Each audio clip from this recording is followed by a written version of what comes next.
All right, everybody, and welcome to our speaking engagement today on College Esports 101. My name is Paul Christianson. I'm the head esports coach at Barton College in Wilson, North Carolina. Hello, everyone. My name is Chase Sommer, and I'm at Wake Tech Community College. In case you didn't know, Paul is TikTok famous. Yes. But yeah, we just started an esports program as well, and we're going to talk about esports. Yeah. Yes, very much so. And I think the first question that I'll shoot over to Chase is, we get a lot of questions from parents, especially who might be watching this, is what is esports? Can you tell me a little more about what that is? What would be your definition? I would love to tell you what esports are. Okay, so it's basically competitive video games. Just think of it just like sports. You have two teams and they compete against each other. There's different games, but essentially you have tryouts, coaches, practice, games, playoffs, national championships, scholarships. So it's all pretty similar to traditional sports, but obviously it's a little bit different because it's video games. But yeah, and it's grown a lot since the days that I was growing up playing Mario Kart and some of those games. So I think at one point, almost everyone was an esports competitor, is what I like to tell a lot of the parents. But it's grown and it's much larger. And here we are at the Carolina Game Summit today, and they have an XP League going on. And there are young gamers here that flew in from all over the country here into RDU to compete in our area. So it's growing tremendously. Wake Tech is just starting up a program at their campus, as well as we also have an arena at our campus in Wilson, North Carolina. And so esports overall, when we're looking at similarities between traditional esports, what would you define as a similarity between traditional esports or traditional sports and esports? yeah, so just beyond, just what I said about there's practice, there's tryouts. It's very similar to traditional sports because you have to build communication, teamwork. There's accountability. So, when your child, or if you are playing at home, right, you're playing Fortnite, right, and you lose, right, and you get angry. There's no one there to correct you, right? And so traditional sports, there's a coach, right, and there's a team to keep you accountable, right? So what they're going to do is push you to new limits and force you to communicate, right, and to cope when you lose, to help you with sportsmanlike behavior. There's no rage quitting when you're on a team, right? And that's a huge thing that goes on.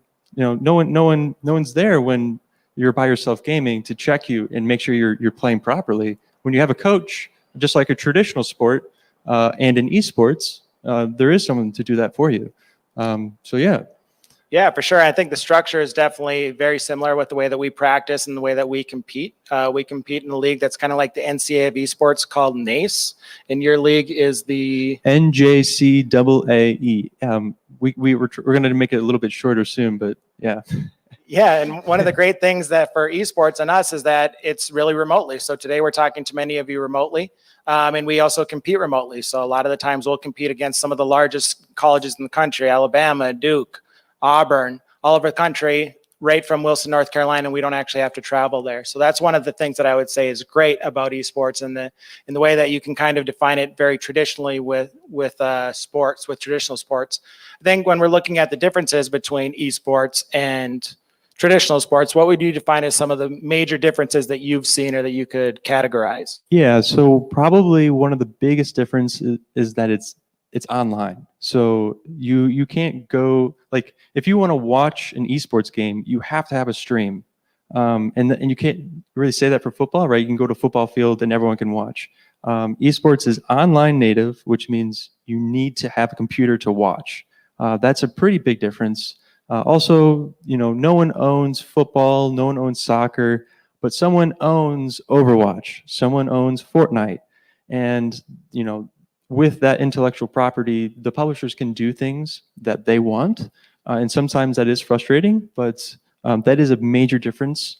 But yeah, it's, is there anything you'd like to add to the differences from esports? No, and I think to build on, I think the publishers have done a great job building the esports ecosystem. I think here in the Triangle, we're very fortunate to have Epic Games and some of the other game publishers in town who are very supportive of our esports community.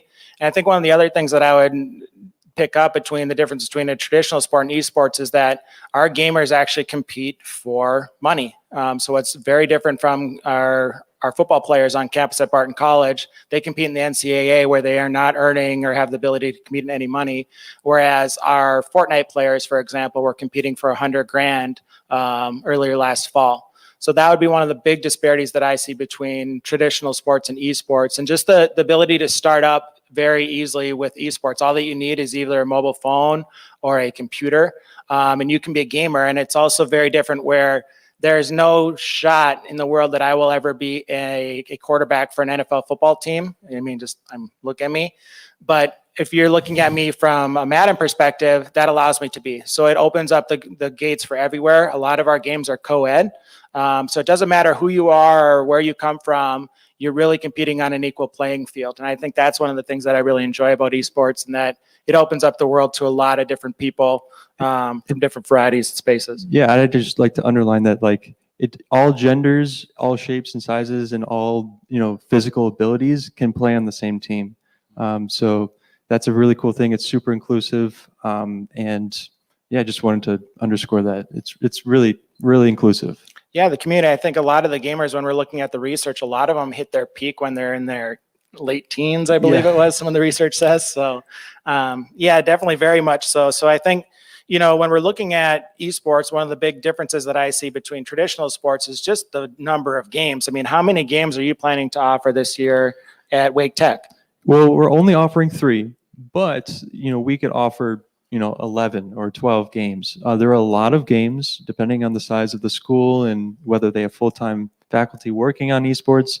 But you have to kind of imagine with esports that you are trying to build an athletic program, right? But the thing is that no one knows what football is or baseball is or soccer is.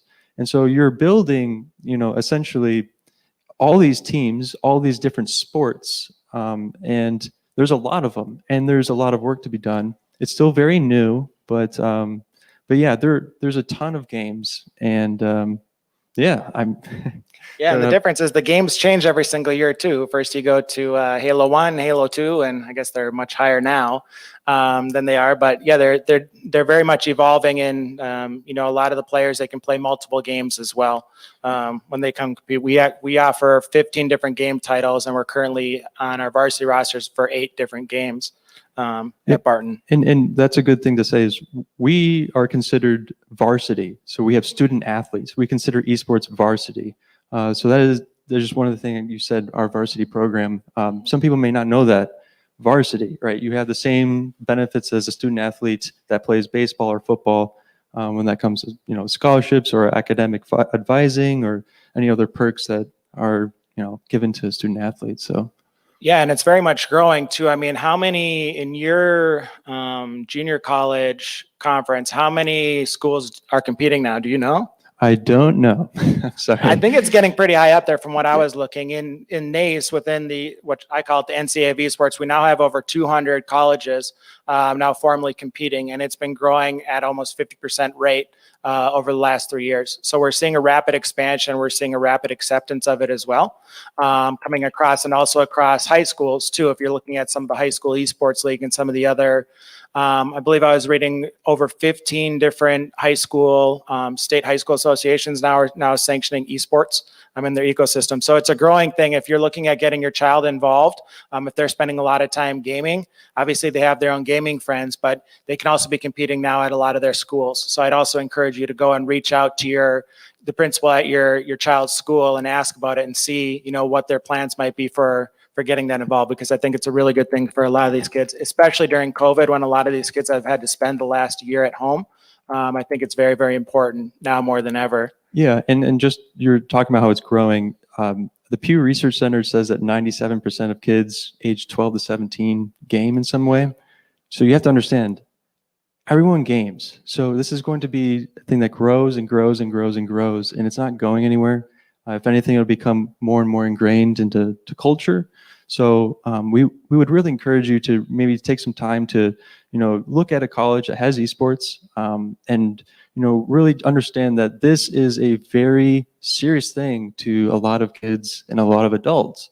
And just take some time, even if you don't agree that esports are, a varsity program, you have to understand that your child may think so. And that's very important. And it's a very big part of their life.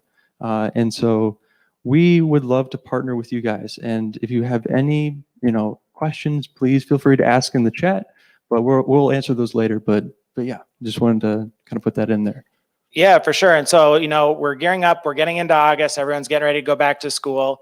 What is your traditional season going to look like this year as you're getting ready for it? Yeah, so as I kind of said earlier, we have tryouts.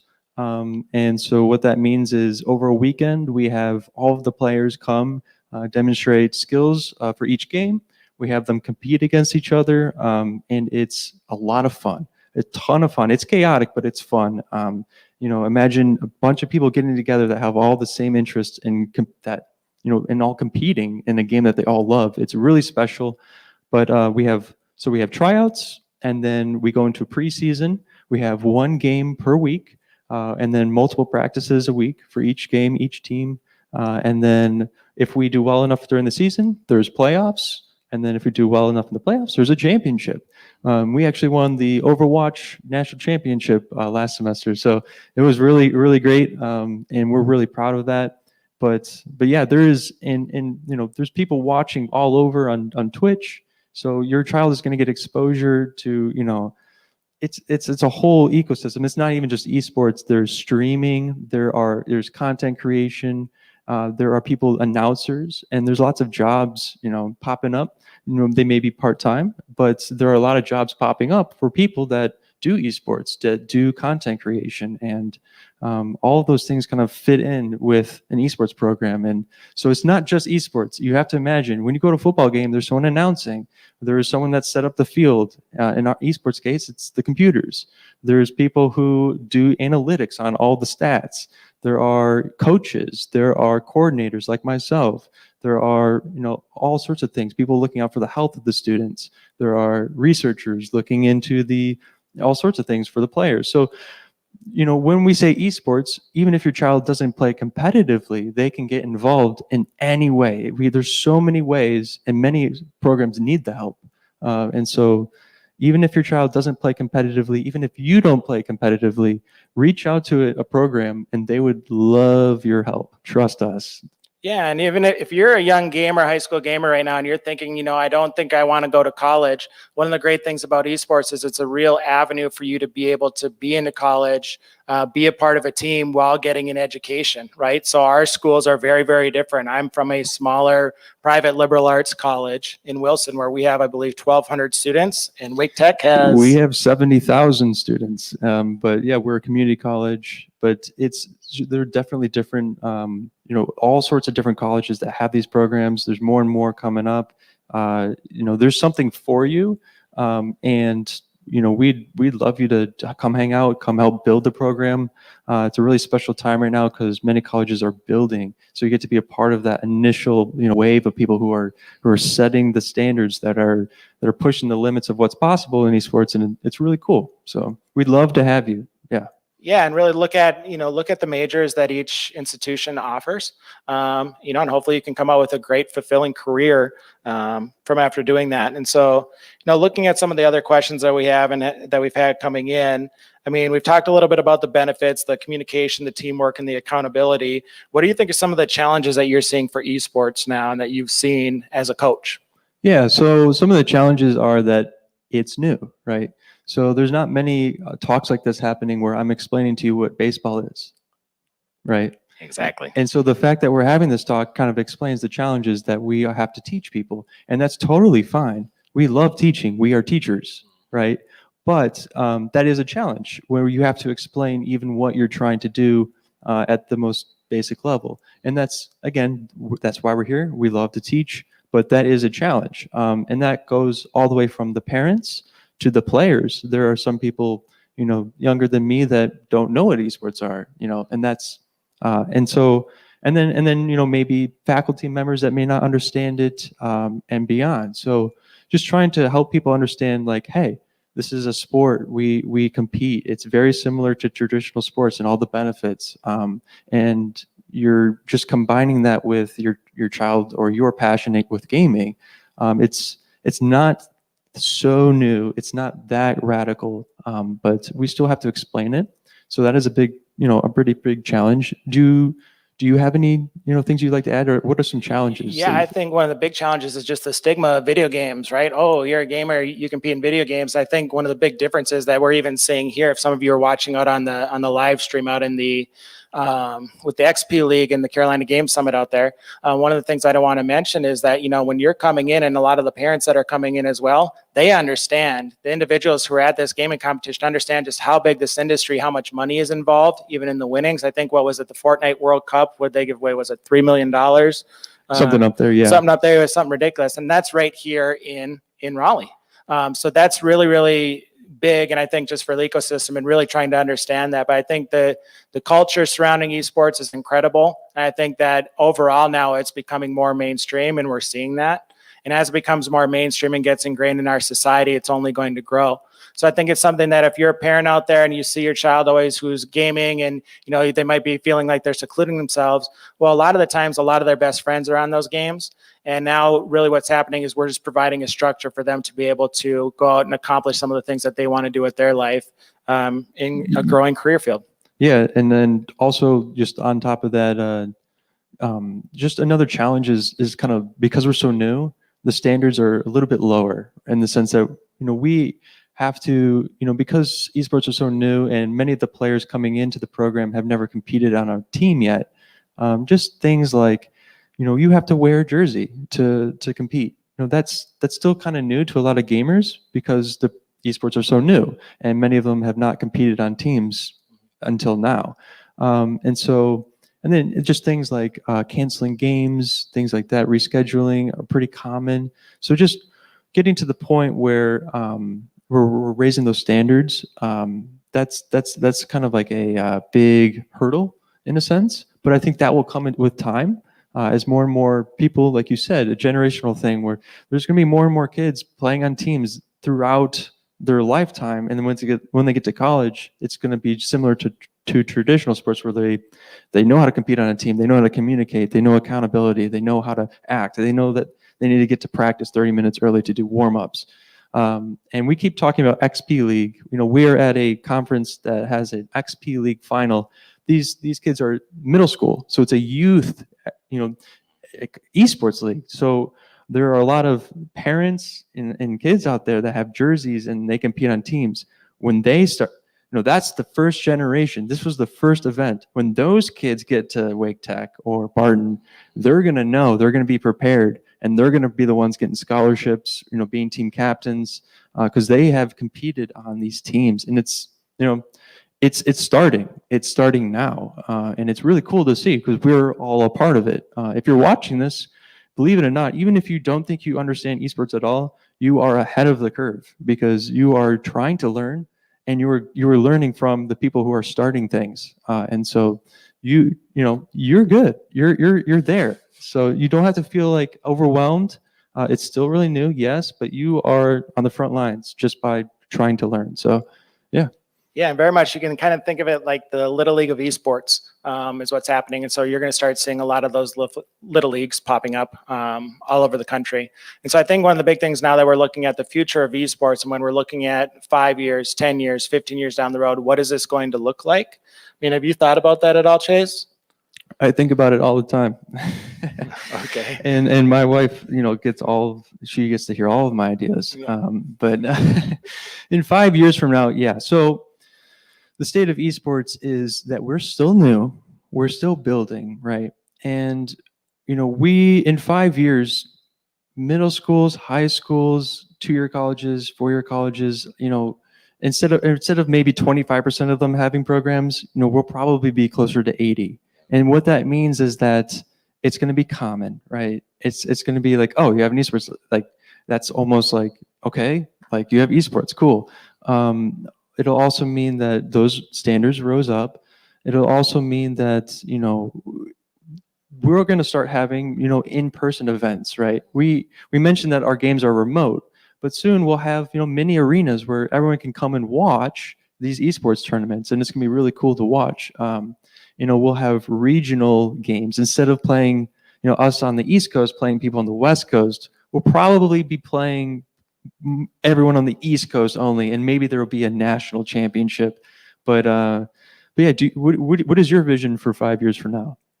Well, I see a lot of it happening right now, just looking at it. I just got done running an event in Las Vegas, and I was been asking the executive VP of MGM Resorts out there, who runs all the properties of their global sports division. I said, what are some of the big sporting events that you see coming in? And it's esports. You look at the big Luxor that they have right now, it's the Pyramid Resort property, and you're seeing gaming companies on there where they're building arenas inside, and HyperX, I believe, is on the side of it. So they're filling up arenas out there. They're doing it, and we're starting to see this more and more often. When you're seeing traditional, as a sport management professor, I like to add a lot of things from a sponsorship perspective. Sponsorships typically follow eyeballs, and when you're seeing the League of Legends World Championships, their viewership surpassed the Super Bowl, you're onto something. And then also just listening to the recent quarterly earnings report at Facebook.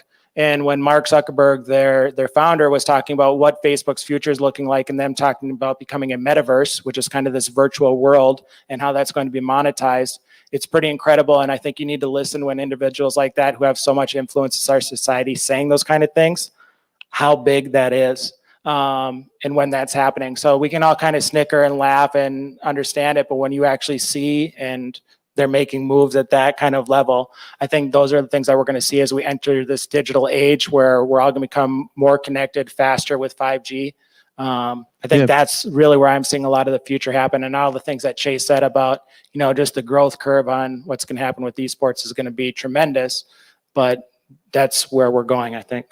Totally. I mean, you hit it on the nail. That's awesome. Yeah. And is there any, so for those that are like, okay, I'm sold, I play video games, I want to go to college, play video games, or I have a kid who plays video games, I want them to go to college, play video games. What do they do? How do they get involved?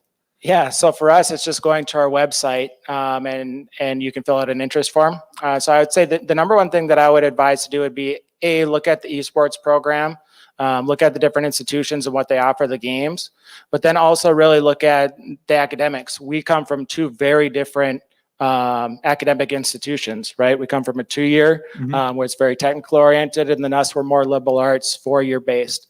And so really trying to find what's going to be successful for you, not only for competing in esports where you're just going to have a great team environment and spending time in college, but what are you going to get from that time that you're spending? Because number one overall, when it comes to college, is academics. Anything on your end? I think this may be like a non-statement, but just Google, schools, esports near me, right? And then just kind of reaching out to colleges and asking their athletic directors about their program. Some are going to have varsity under athletics. Some are going to be a club sport or a club organization. So just, I guess, Google esports programs near me. If you're looking, to go anywhere, just, look up, top esports programs in the country, and you'll find a lot. Many have scholarships, but many are just starting. So yeah, I mean, there's plenty of ways to get involved. A little secret, you can just, even if, you're already at a school, right? Just ask to get involved. And many times they're going to say yes, right? And that's how I got the position here. Is I just asked, hey, could I volunteer? And so you'll be surprised to see how many opportunities arise when you just ask and just try to get involved. So yeah, again, even if you don't play, if you're not a competitive player, there's tons of ways to get involved. You can stream, you can cast, you can do content creation. It's an ecosystem. It's a whole culture, a community. We don't want to scare away people by saying esports. It's gaming in esports. It's all those things. So it's a place for everyone with common interests to come and to meet people who like and think the same way they do. And it's a great place. There's a lot of these programs. There's mentors like Paul here to guide people to all those things. So there's a lot of benefits to these programs. We would love for you guys to come check us out, or compete against us. So yeah.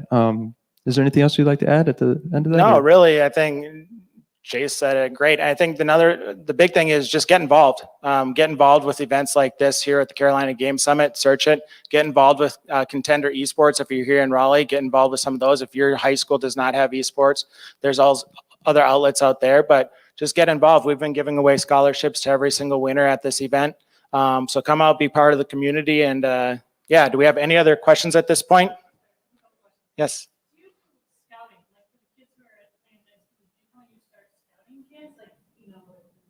Yeah. So the question was, do we do scouting? And yes, absolutely. So this past year, we had over 2,000 applications for our esports team.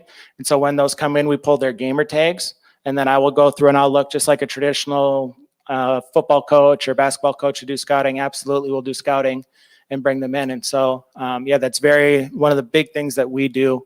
And look for that. But typically we're looking at traditional game stats. And then me personally, I'm looking at what kind of mentality do they have towards practice? Because I know if that they're willing to put in the work, we can make anybody great. So those are kind of some of the things that I look like. Yeah. And just on the note of the team things, if they can get involved in teams early, like that is skyrocketing them towards a college scholarship, because this was their XP League's first event.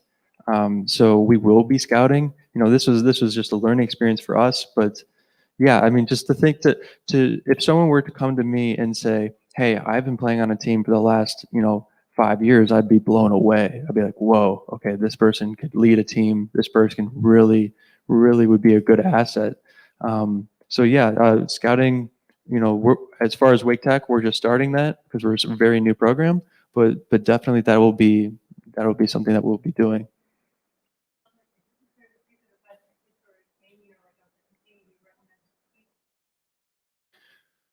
Yeah, I would say keep competing on teams. And then you also, if you're really wanting to get exposure to a lot of colleges, get on like a Be Recruited or the NCSA, I believe is the other one. Those get out to almost all the colleges in the country. And so that way you'll get exposure on that avenue. But I think, it's really important if you are looking and you're very serious, if you're a parent out there or a young gamer who's very serious about collegiate esports, look at the different programs. For us, you can just go to the NACE website. It's nacesports.com, and you can look at over 200 different programs. Find out which one's right for you, right? And so a lot of them offer scholarships now where you can get, I don't think there's any that are giving full rides, but you can get a pretty decent amount in scholarship dollar allocation to help pay for your education, just being a gamer. And also while you're gaming, we have a lot of our gamers who are doing streaming. They're monetizing that way. They're playing in other money competitions too to help fund their education as well. So I think that would be my best piece of advice. Anything else to add, Chase? Nothing to add. Okay. Yeah. Have either of you collaborated with any other local colleges to build the brand or reputation of collegiate esports as a legitimate intercollegiate sport? Yes. So we've helped quite a few of the programs get set up. We helped. Repeat the question. So the question was, if I can reiterate the question, was have we seen or helped any other colleges in the area get set up with esports? That's correct. Yeah, and help build the ecosystem. Yeah, very much so. So for us, I think last year I got 7 or 8 calls from either athletic directors or even presidents of college asking how can we get started with esports. Very much so. You're seeing right now what's happening is a lot of the colleges are getting set up and launching esports programs. And what's going to happen, and I see happening next, is the high schools are going to follow suit when they see those scholarships going to get set up. But yeah, we are now a legitimate sanctioned governing body within NACE, so the National Association of Collegiate Esports. Being a small school, the great thing for us is still relatively small, where there's, I think, probably around 230, 240 schools in there now. We get to compete against all the largest schools in the country. But like Chase said, it's eventually going to go out to where we're only competing against the East Coast teams and break off regionally and things of that nature. But, look at what they're doing at Wake Tech. If Wake Tech is a great place for you, look at their program. I saw your arena space. It's awesome. Great coach. So go through and look at the spaces and see what's right for you. I think any coach wants what's best for you and your family. So that's a great question. Anything to add? Yeah, I mean, as far as going and helping other colleges, that's all we do. It's. I know it sounds weird, but we're not competing against each other. We're really just trying to build up the whole ecosystem. We're trying to help other colleges, other high schools any kind of school, we want to help each other, because that means now we have a buddy to play against, right? Now we can start a rivalry. Now we can start, it's more legitimate. Like the question is asking, like it is intercollegiate. So we are building each other up. Paul and I talked we met the other day just to get to know each other and help each other out. And so that is all it is right now, is just collaboration. Hey, what are you doing? Hey, I'll help them. Like I'll send my students to you. I'll send my students to you. What do you guys do to recruit? What kind of games you playing? Why not? That's all we do, right? And so it's a really cool thing to be a part of, because we're gonna be the leaders that set these standards and make these connections. It's gonna be great. It's really fun. So, but yeah.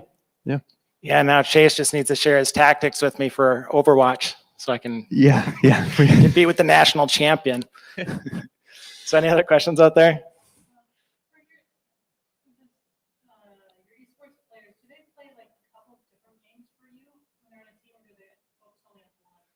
Yeah.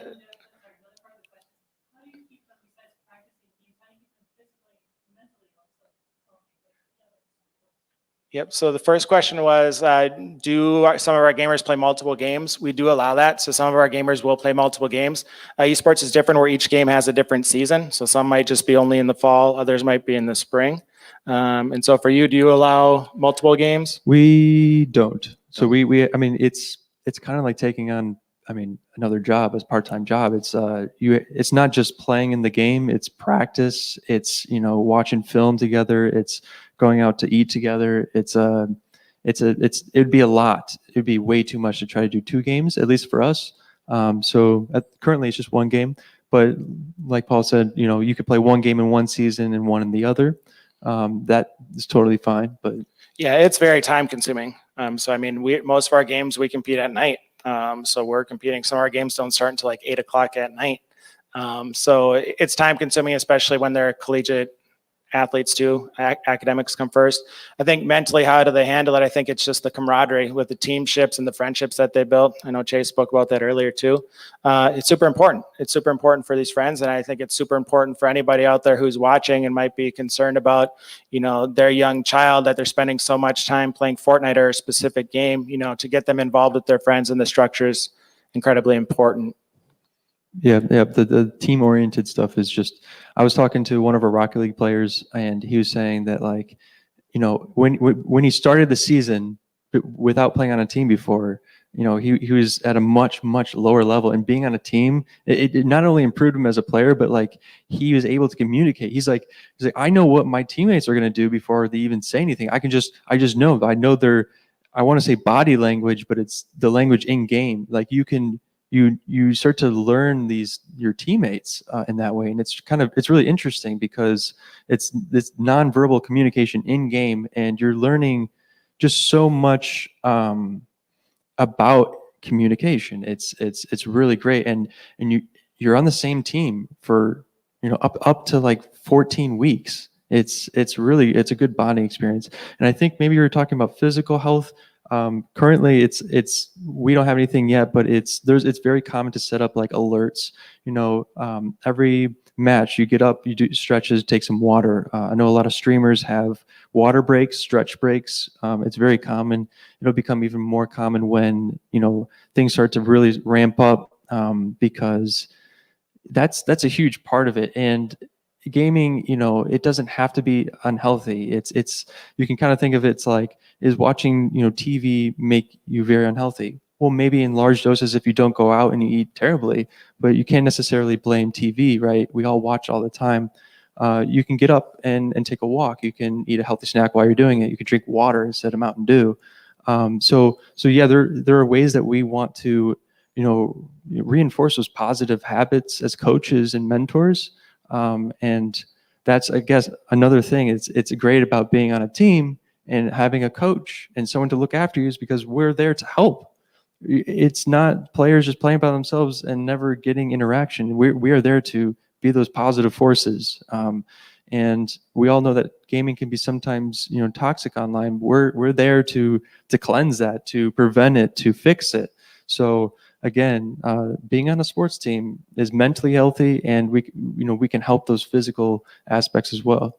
Yeah, if they want the 6 a.m. workouts, we'll facilitate for them for sure. Any other questions? I'm not hearing anything. Well, thanks so much, Chase, for joining me on this College 101 session. I hope that anyone out there watching, that this was helpful to you to learn a little bit more about esports. Again, if you're interested in our program, you can just go to bartonesports.com, click on the contact form, and that will get you right to me. Yep, and we're waketechesports.com, or just Google Wake Tech Esports and we'll pop up. All right. Well, thanks so much, and take care to everybody out there All right, thanks everyone. online.